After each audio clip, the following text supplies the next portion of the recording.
Hi, my name is Mariana Velásquez. I'm a food stylist and chef, and I'm here with Free People and Cherry Bombe in Brooklyn to prepare 2 recipes from my cookbook, Colombiana.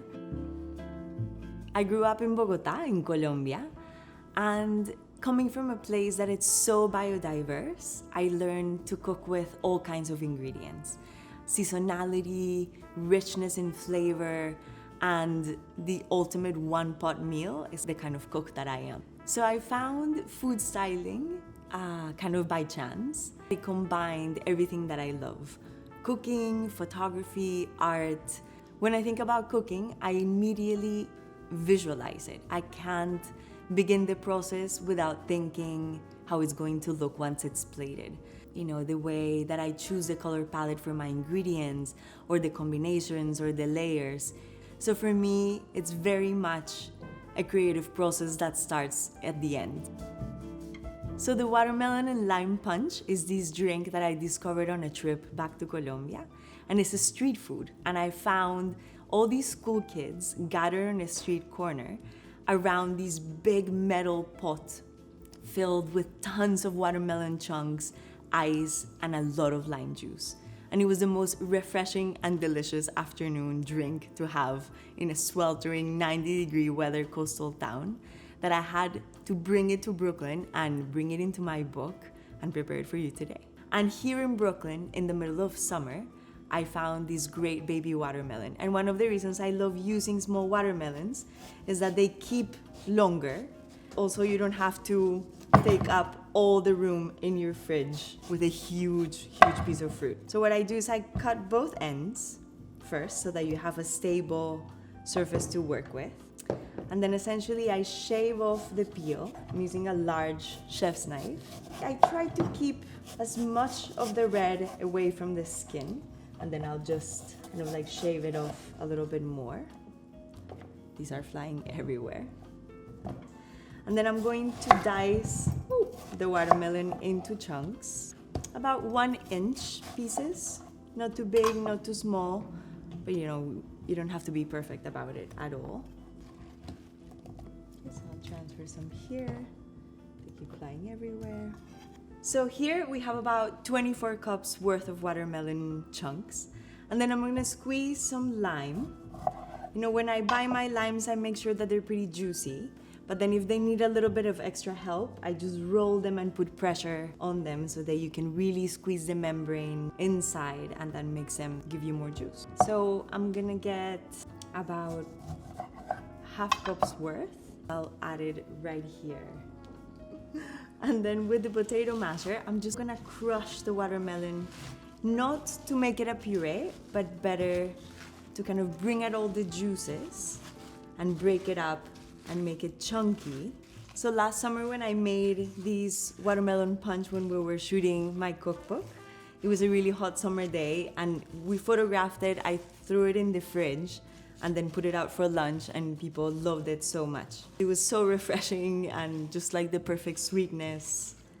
I'm gonna transfer some of the fruit into the pitcher to open up some room. And the color is just amazing. So now I have more room in my bowl to keep crushing. Another alternative to prepare this is that you can put the watermelon directly into a pitcher that has a wider mouth. That way you only dirty up one dish, which, you know, dishes is not my favorite thing to do. And it's so attached to cooking. Yeah, watermelon is one of my favorite fruits, especially this time of the year. And seedless, oh, it's a blessing, you know, because you can really slice it, cut it up, and you can take, you know, big bites without having to spit out the black seeds. So you see, it's still a little bit chunky, but it's amazing how much juice there is in the bottom of the bowl. And these little seeds are fine. I mean, I don't mind them, they're tiny. So then I'll transfer all of the watermelon into here. And ideally, you chill this for at least an hour or more if you like, because the colder it is, the more refreshing and more delicious. Now that the watermelon's chilled and you see all the juice that's in there, what I do is I add some ice Not too much, you don't want to water it down, but I love the texture of it and how it changes kind of the experience of it. And then some club soda, because the texture of the bubbles is great.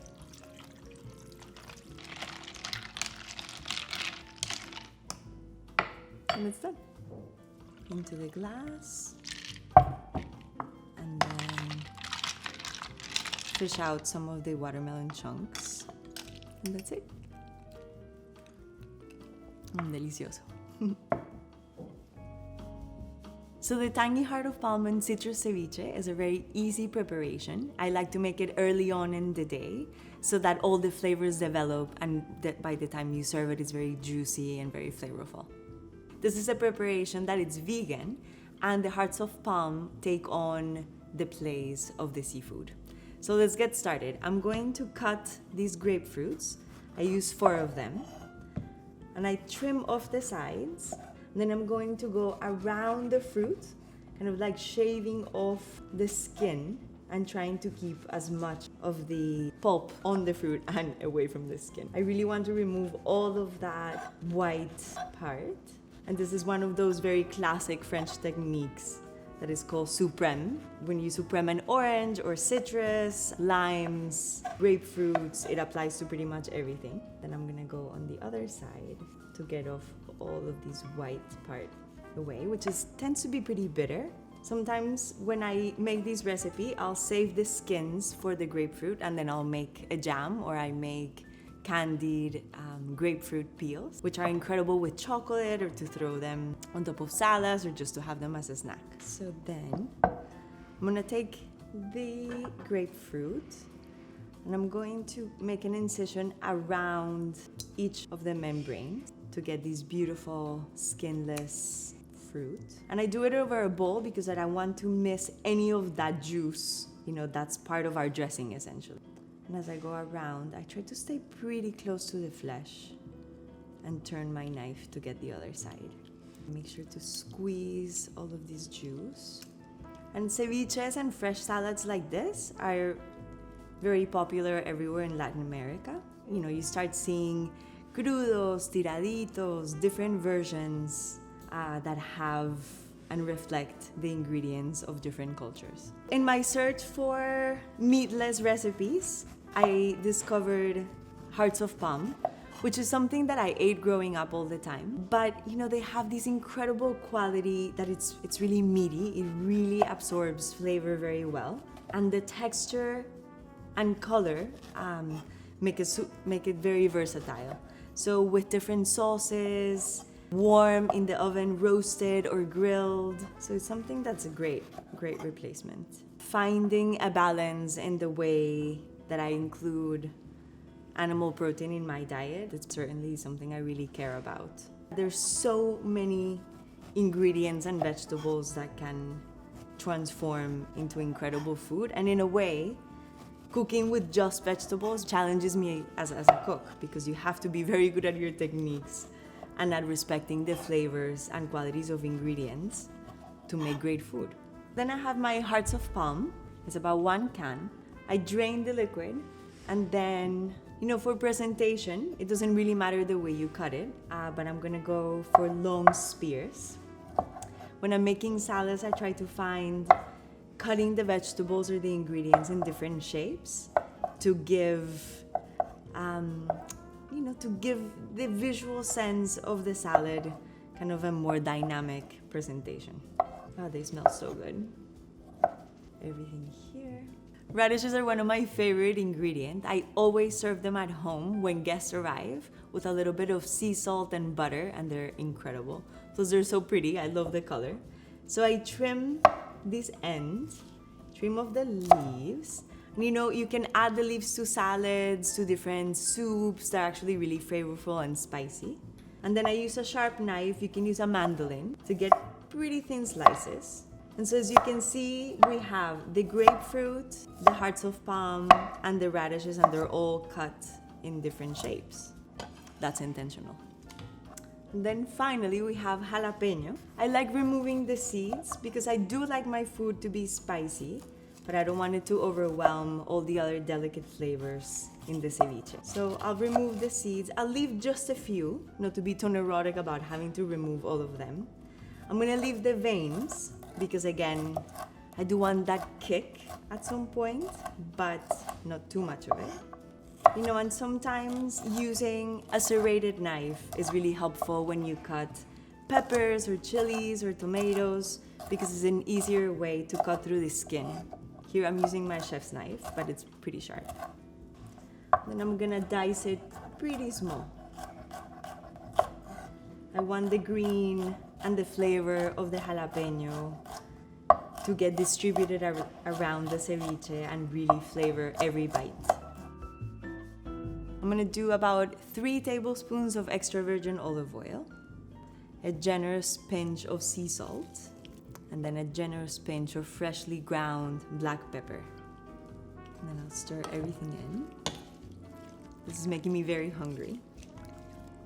And I do want the radishes to be pretty submerged in the liquid. So you can serve this as an appetizer, as a main course, have it for lunch in a big bowl with a side of rice. You know, these liquids, it would be amazing in a little bit of a bed of rice. And then to finish it, I'm gonna take some fresh cilantro leaves and garnish all around. Throw them on top to give it that freshness. And then a last pinch of salt. And done. Thank you so much for joining me with Free People and Cherry Bombe, and I hope you enjoy these summer recipes.